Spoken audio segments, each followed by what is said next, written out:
मानवताले आध्यात्मिक वास्तविकतालाई बिर्सियो किनभने केही मानिसहरूले स्वर्गभन्दा नर्कलाई प्राथमिकता दिए।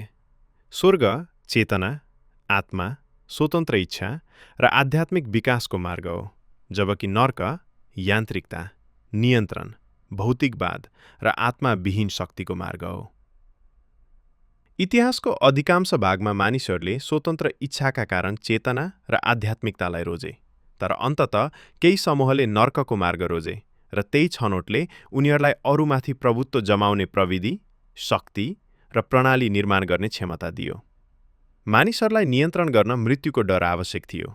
मृत्यु एउटा यात्रा, मुक्ति वा नयाँ सुरुवात हो भन्ने बुझ्ने मानिस सजिलै दास बन्दैन, किनभने उसले डरका आधारमा जीवन जिउँदैन। त्यसैले नियन्त्रकहरूले मानव चेतनालाई भौतिकवादतर्फ धकेल्न विज्ञानलाई प्रयोग गरे। बिग ब्याङ, विकासवाद र स्नायु विज्ञानलाई यस्तो ढङ्गले प्रस्तुत गरियो कि मानिसहरूले आफूलाई दिव्य चेतनायुक्त प्राणी नभई केवल जैविक मेसिनका रूपमा हेर्न थालुन् र मृत्युलाई पुनः अन्त्यका रूपमा डराउन थालुन्। किनभने सबै मानिस मर्छन्, नियन्त्रकहरूले ट्रान्सह्युमनिजमको विकास गरे, मानव सीमालाई पार गर्ने, मृत्युलाई जित्ने, चेतनालाई डिजिटल प्रणालीमा स्थानान्तरण गर्ने र मानवतालाई पृथ्वी तथा कृत्रिम संरचनामा स्थायी रूपमा बाँध्ने परियोजना। यसको उद्देश्य मानवलाई प्राकृतिक र आध्यात्मिक चक्रबाट अलग गर्नु हो। गोप्य समाजहरूले ऐतिहासिक रूपमा शक्ति सम्हालेका छन्।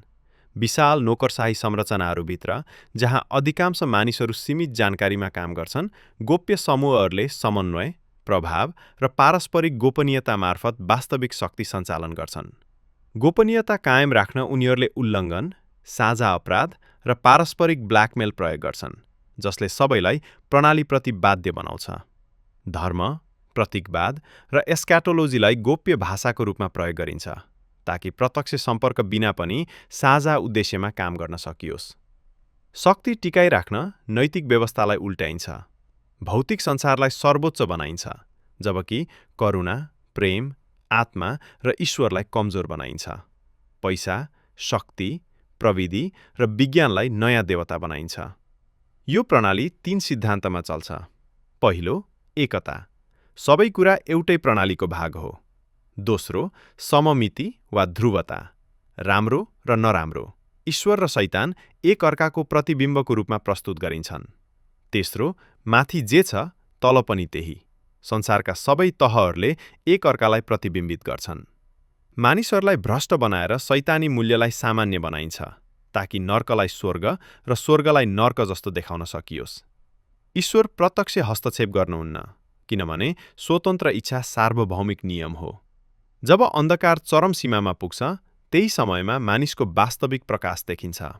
पूर्ण अन्धकारमा पनि कोही न कोही व्यक्ति स्वेच्छाले सही काम रोज्छ र त्यही छनौटले सम्पूर्ण मानवताको दिशा बदल्न सक्छ।